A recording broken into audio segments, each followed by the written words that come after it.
Mi madre me rechazó toda mi vida y favoreció a mi hermana, pero cuando le confié a mi hijo alérgico a 10 alimentos, lo envenenó con galletas prohibidas y casi lo mata.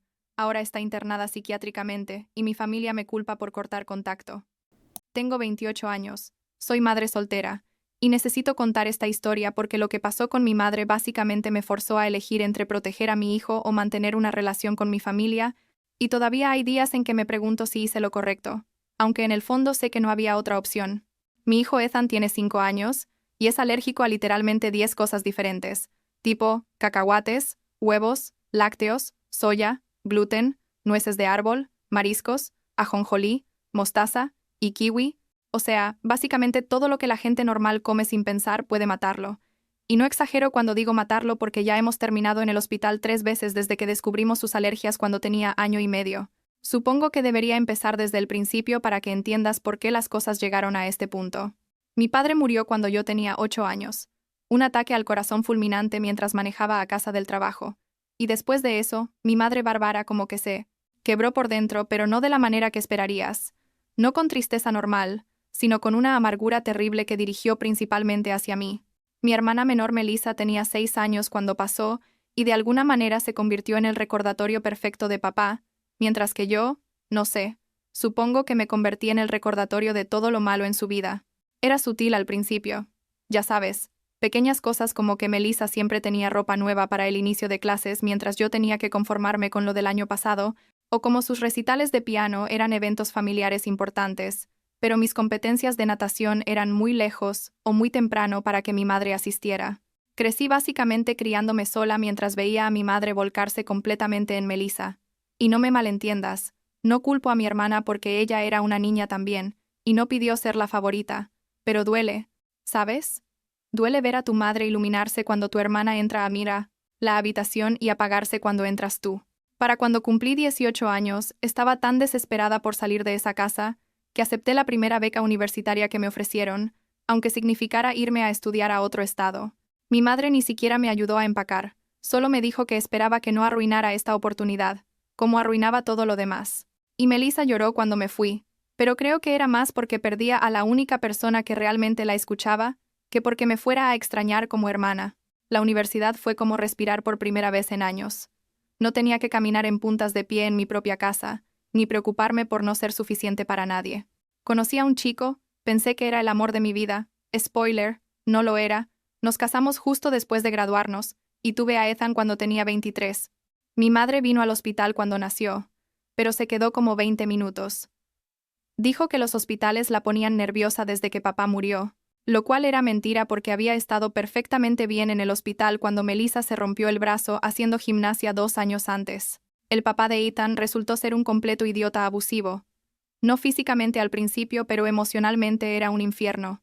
Siempre haciéndome sentir que no era suficientemente buena madre, que estaba gorda después del embarazo, que mi leche no era suficiente para el bebé, cosas así.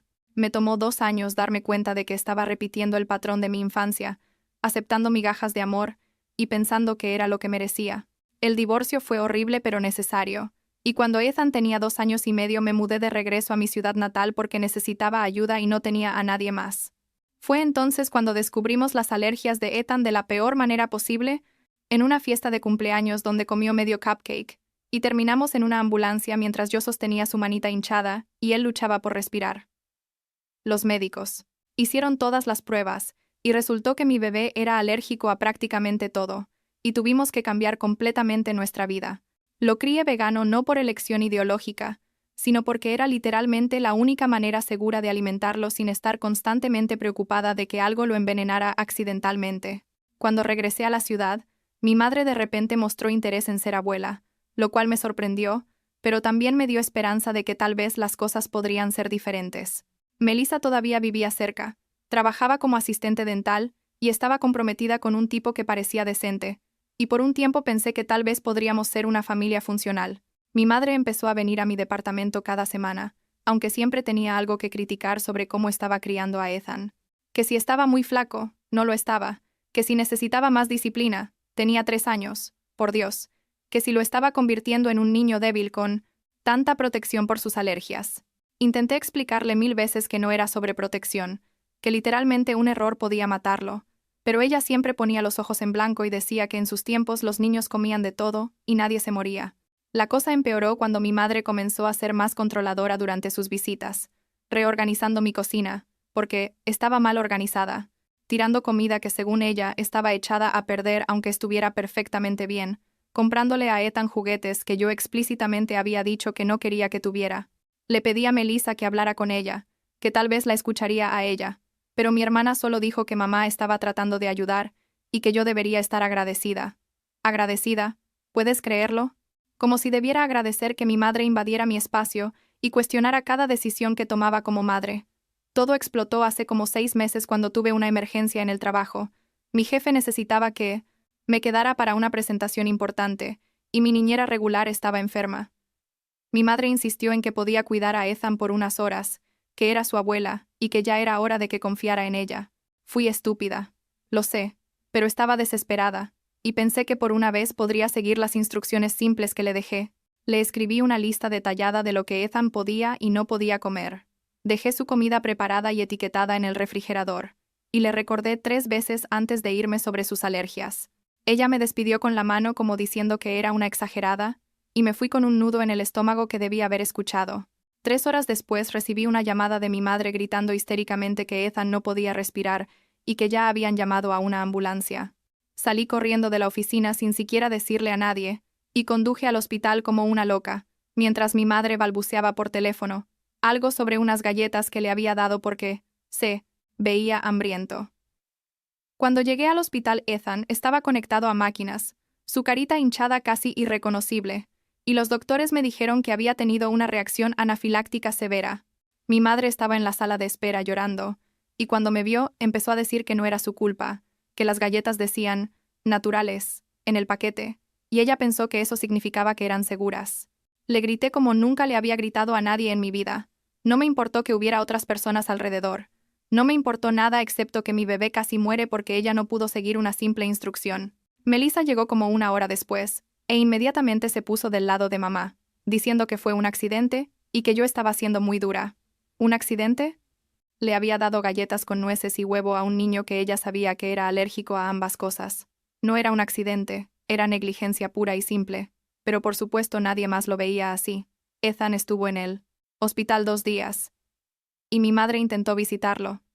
Pero le dije a seguridad que no la dejaran entrar. Melissa me llamó dramática y exagerada. Pero no me importó.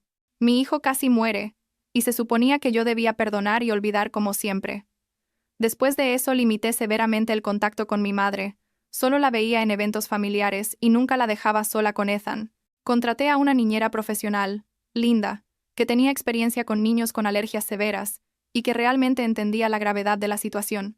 Mi madre se quejaba constantemente de que no confiaba en ella, de que la estaba castigando por un error, de que estaba siendo cruel al negarle tiempo con su único nieto. Melissa me presionaba constantemente para que superara lo que había pasado. Pero, ¿cómo superas que alguien casi mate a tu hijo por pura terquedad? La gota que derramó el vaso fue hace 4 meses, cuando fui a recoger a Ethan temprano de una reunión familiar en casa de Melissa. Llegué, antes de lo esperado, y escuché a mi madre hablando con mi tía Caroline en el patio trasero. No estaban susurrando exactamente, pero tampoco sabían que yo estaba ahí. Y mi madre estaba diciendo que Ethan era un burden.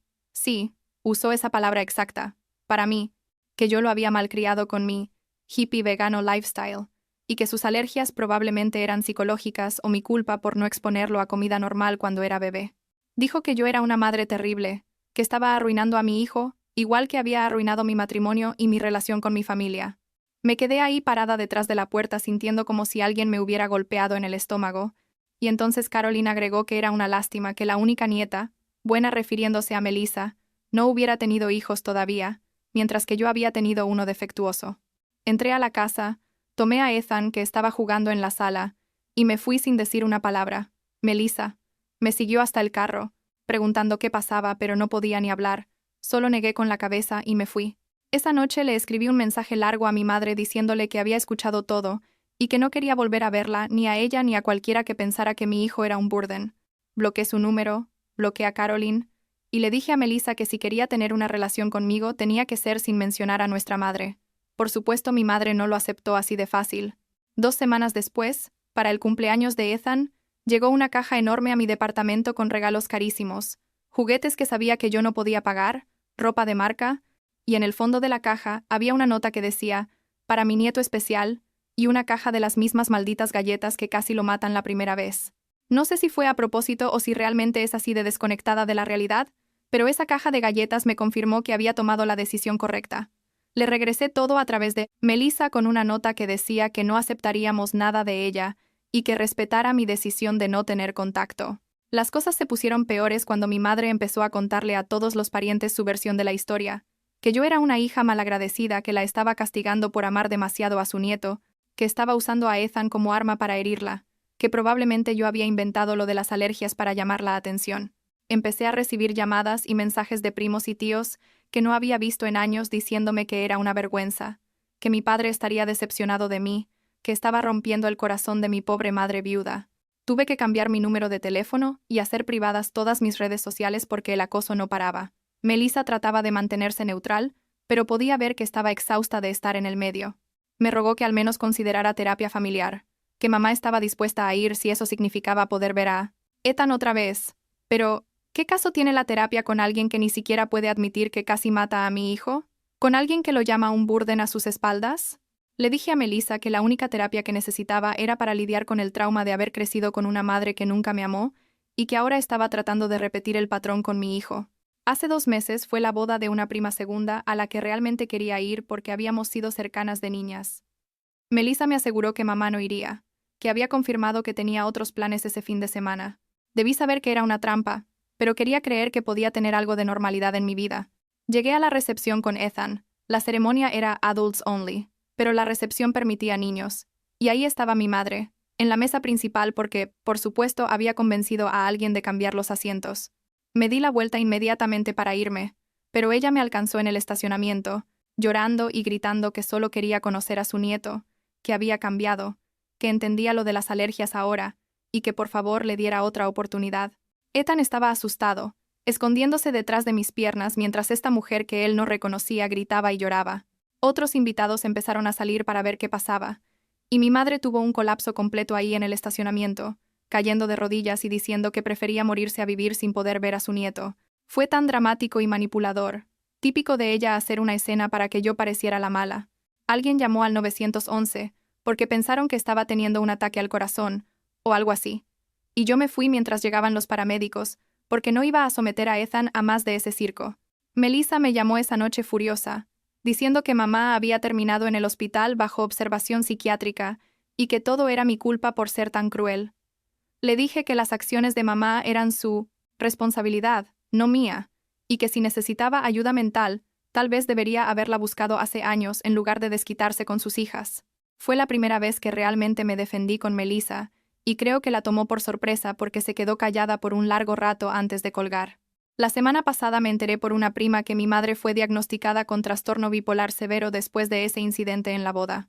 Aparentemente había estado teniendo episodios cada vez más erráticos, que la familia había estado ignorando o excusando como, así es Bárbara. Ahora está en una institución, en otro estado, recibiendo tratamiento, y Melissa quiere que vaya a visitarla. Dice que tal vez ahora que tiene un diagnóstico puedo entender mejor su comportamiento y perdonar. Pero la cosa es que un diagnóstico no borra años de abuso emocional, no borra el hecho de que casi mata a mi hijo, no borra las cosas horribles que dijo sobre él. Mi terapeuta sí. Conseguí una para mí, porque resulta que crecer así te deja bastante jodida. Dice que está bien establecer límites y mantenerlos, que proteger a Ethan es mi prioridad, y que no le debo perdón a nadie, ni siquiera a mi madre. Pero hay días en que me siento como la peor hija del mundo, días en que Ethan me pregunta por qué no tiene abuela como sus amigos en el kinder, y no sé qué decirle. Le digo que algunas familias son diferentes, y que nosotros dos somos una familia completa. Pero sé que algún día tendré que explicarle toda la verdad y no sé cómo hacerlo sin sonar amargada o resentida. Linda, la niñera, se ha convertido en más que una empleada. Es como la figura materna que nunca tuve, ya sabes. Alguien que realmente se preocupa por el bienestar de Ethan y respeta mis decisiones como madre. El otro día me dijo que soy la madre más dedicada que ha conocido, y me puse a llorar ahí mismo en mi cocina, porque no recuerdo la última vez que alguien me dijo que estaba haciendo algo bien, como madre, o como persona en general. Melissa y yo, Barely, nos hablamos ahora. Creo que finalmente está empezando a ver algunas de las dinámicas disfuncionales que yo vi hace años, especialmente ahora que mamá no está para mantener su narrativa. Me mandó un mensaje hace unos días diciendo que lo sentía, que no sabía que las cosas habían sido tan difíciles para mí cuando éramos niñas, pero no sé qué hacer con esa disculpa. Parte de mí quiere recuperar a mi hermana, pero otra parte está tan cansada de toda la disfunción familiar que solo quiero seguir adelante con mi vida. Ethan está prosperando sin el caos.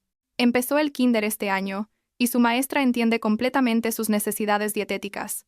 Tiene amigos, es feliz, y nunca tengo que preocuparme de que alguien deliberadamente ignore sus alergias o lo haga sentir como un burden. Hemos construido nuestra propia pequeña familia con amigos que realmente nos apoyan y vecinos que cuidan de nosotros. El papá de uno de los amiguitos de Ethan es chef y siempre está experimentando con recetas libres de alérgenos para que Ethan pueda disfrutar de las fiestas de cumpleaños como cualquier otro niño. A veces me pregunto si mi madre realmente entiende lo que perdió. No solo un nieto, sino la oportunidad de romper el ciclo que probablemente alguien empezó con ella. Porque sí, entiendo que ella también debe tener su propio trauma, su propia historia de por qué es como es, pero en algún momento tienes que decidir que no vas a pasar ese dolor a la siguiente generación. Yo tomé esa decisión el día que sostuve a Ethan por primera vez, prometiendo que nunca sentiría que no es suficiente, que nunca sería un burden, que siempre sería amado exactamente como es, alergias y todo. No sé qué pasará en el futuro. Tal vez algún día cuando Ethan sea mayor y pueda abogar por sí mismo, cuando pueda entender y manejar sus propias alergias completamente, reconsidere algún tipo de contacto limitado, supervisado. O tal vez no. Tal vez está bien que algunas relaciones terminen, que algunas personas no sean parte de tu vida aunque compartan tu sangre. Lo único que sé con certeza es que haría todo de nuevo para proteger a mi hijo, y si eso me hace una mala hija, entonces supongo que soy una mala hija, pero soy una buena madre, y por ahora, eso es suficiente.